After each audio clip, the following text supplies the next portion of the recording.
సీతమ్మ అపహరణకు ముందు రాముడు ఒక భీకరమైన యుద్ధం చేశాడు. ఒక్క రాముడే 14,000 మంది రాక్షసులను సంహరించాడు. ఆ మహాసంగ్రామం రామాయణంలోని అత్యంత ఉత్కంఠభరిత ఘట్టం. ఒకరోజు అడవిలో రామలక్ష్మణులు సీతమ్మతో ఉండగా రాక్షసి శూర్పణఖ వాళ్ళని చూసి మోహించింది. శూర్పణఖ రామునితో ఇలా అంది, ఓ రామ, నీకు సరిపడా భార్యను నేను, నన్ను పెళ్లి చేసుకో. రాముడు చిరునవ్వుతో, శూర్పణఖ, నేను ఇక్కడ సీతతో ఉన్నాను. మా తమ్ముడు లక్ష్మణుడు గొప్ప వీరుడు, అతనిని పెళ్లి చేసుకో. శూర్పణఖ లక్ష్మణుడు దగ్గరకు వెళ్ళగా లక్ష్మణుడు కటువుగా, అరే రాక్షసి, నీవు మా వద్ద ఎందుకు తిరుగుతున్నావు? పోయి నీకు సరిపడా వారిని వెతుక్కు. అలా వాళ్ళు కొంతసేపు మాట్లాడుకుంటూ ఉన్నారు. శూర్పణఖ ఒక్కసారిగా సీతను చంపాలని దూసుకొచ్చింది. లక్ష్మణుడు వెంటనే కోపంతో విల్లును తీశాడు. ఒక్క దెబ్బతో ఆమె ముక్కు చెవులు తెగిపోయాయి. ఆ అవమానంతో శూర్పణఖ ఏడుస్తూ తన అన్న కరుణి దగ్గరికి పరిగెత్తింది.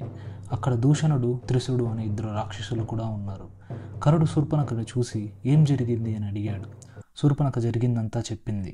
నా చెల్లిని అవమానించిన రామలక్ష్మణులను చంపేస్తాను అని దూషణుడు, త్రిశురులతో యుద్ధానికి సిద్ధం కమ్మని ఆజ్ఞాపించాడు.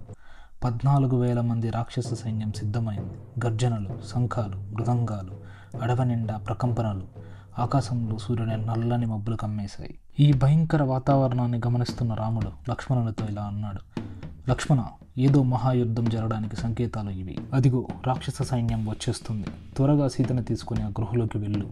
నువ్వు సీతమ్మ దగ్గరే ఉండు. ఈ యుద్ధాన్ని నేను ఒక్కనే ఎదుర్కొంటాను అని చెప్పి రాముడు ఒక్కడే యుద్ధానికి సిద్ధమయ్యాడు.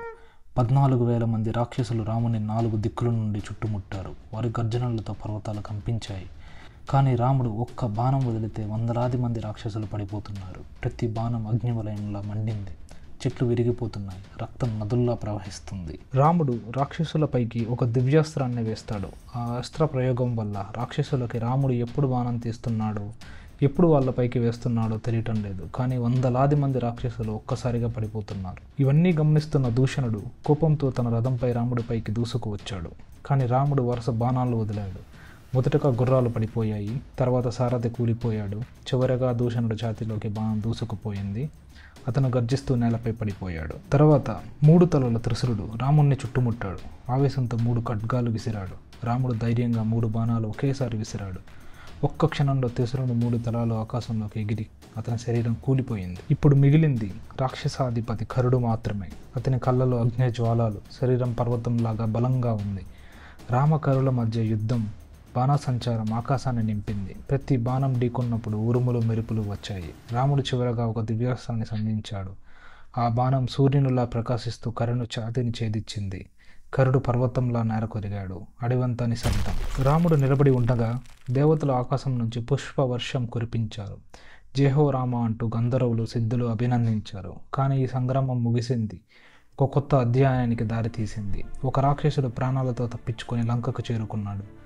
అతడు రావణుని చెవిలో ఇలా చెప్పాడు, రాముని జయించడం అసాధ్యం.